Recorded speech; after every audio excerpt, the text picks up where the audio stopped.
The rule of delectus personae, सुना है आपने कभी? डिलिक्टिस पर्सोनम,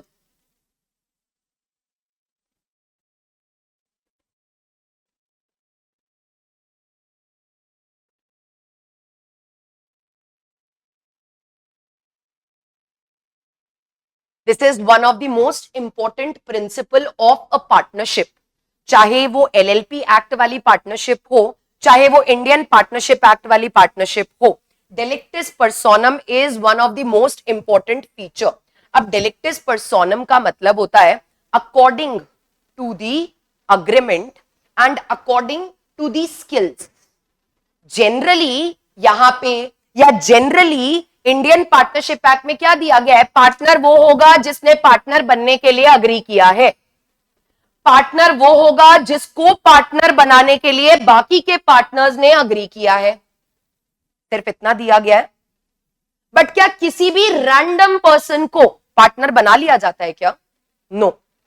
चाहे वहां पे पार्टनरशिप हो, चाहे एलएलपी एक्ट के अंडर पार्टनरशिप हो, a partner, even though partner के लिए बोला गया anyone who agrees to become a partner or anyone upon whom there is an agreement to become a partner or to admit him as a partner, but any random person cannot become a partner जब भी किसी को as a new partner admit किया जाता है, या फिर जब भी एक पार्टनरशिप फॉर्म हो रही है, जब मैं और 4 लोगों के साथ एक अग्रीमेंट कर रही हूं to become a partner, that is always according to the rule of delectus personae. The reason here is कि पार्टनर, यहां पे तो बस बोल दिया गया है कि जिसने अग्री किया वो पार्टनर है, बट अग्री करके पार्टनर बनने का मतलब सिर्फ ये नहीं है ना कि अब आप एलएलपी के स्ट्रक्चर में फॉल करोगे। उसका मतलब ये भी है कि अब आप एलएलपी लिमिटेड लायबिलिटी पार्टनरशिप के जो भी अफेयर्स है, मैनेजमेंट है, कंडक्ट ऑफ बिजनेस है, हर चीज के लिए you will be held liable.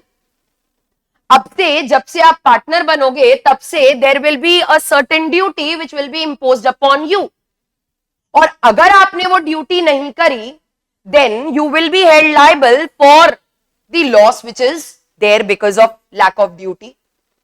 तो डेलिक्टिस पर्सोनम का मतलब होता है कि whenever a partner is chosen, whenever a person is chosen as a partner, whenever the other partners agree upon admitting a partner, whenever the other persons agree to become partner with a particular person, that is always based upon his personam, that means his personality। personality का मतलब है यहां पे skills। हम किसी को भी तो पार्टनर नहीं बना लेंगे ना। फॉर एग्जाम्पल, अगर मैंने एक पार्टनरशिप फॉर्म, मुझे एक पार्टनरशिप फॉर्म करनी है, मेरे साथ 4 लोग हैं, तो वो 4 लोग वही लोग होंगे जो कि कहीं ना कहीं स्किल्स पोजेस करते हैं which are required to carry on to conduct the business of that partnership। अगर मेरा जो बिजनेस है, फॉर एग्जाम्पल, जिस कमर्शियल एक्टिविटी को, जिस बिजनेस को कंडक्ट करने के लिए ये पार्टनरशिप हम फॉर्म कर रहे हैं, that requires certain technical knowledge. वो एक ऐसा बिजनेस है जिसमें एक पर्टिकुलर फील्ड की टेक्निकल नॉलेज होनी चाहिए। तो किसी भी पर्सन को पार्टनर बना दिया जाएगा क्या? नहीं। अग्री करने से पार्टनर बन जाते हैं, लेकिन अग्री करने के लिए भी द क्राइटेरिया इज डेलिक्टिस पर्सोनम। अग्री भी तो उसी पे करेंगे ना, the one who possess certain skills, the one who possess the expertise because of which that person will be either admitted into the partnership, या फिर जब generally initial से partnership form हो रही है तो उसी पे तो consensus addendum होगा ना। पार्टनर का मतलब चाहे इंडियन पार्टनरशिप में हो, चाहे एलएलपी एक्ट में हो, ये फीचर तो होगा ही होगा। रैंडम पर्सन, इसीलिए हम लोग जब इंडियन पार्टनरशिप एक्ट पढ़ते हैं तो वहां पे एक बहुत इंपॉर्टेंट रूल है, इसी के साथ उसको पढ़ा जाता है। Partnership is always created by contract and not by way of status। एक पार्टनरशिप क्रिएट करने के लिए, मतलब किसी को भी पार्टनर बनाने के लिए कॉन्ट्रैक्ट होना जरूरी है। क्यों? डेलिक्टिस पर्सोनम की वजह से। जब तक म्यूचुअली अग्री करके आप उस पर्सन को पार्टनर नहीं बनाओगे कि भाई हाँ ये स्किल्स चाहिए, ये स्किल्स इसके पास है, बिल्कुल है, let's agree into a consensus add इडम, तभी वो पार्टनर बनेगा। By way of status, status का मतलब होता है his position.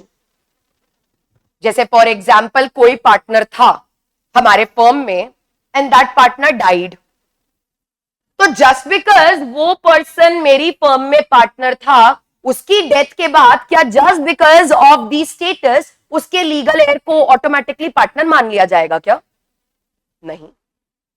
Just because that person is holding a position of being a legal heir of the deceased partner in itself, वो partner नहीं माना जाएगा.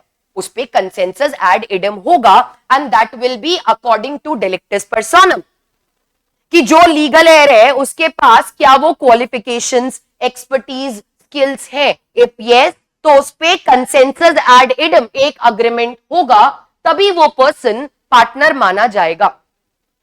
Only because of status automatically. तो generally जब भी किसी पर्सन को पार्टनर बनाने के लिए कंसेंसस एड इडम होता है, it is always according to the rule of delictus personam. That means according to the skills, the expertise which he possess. जब तक उस पे एक अग्रीमेंट कंसेंसस एड इडम नहीं होगा, तब तक that person can not be considered as a partner.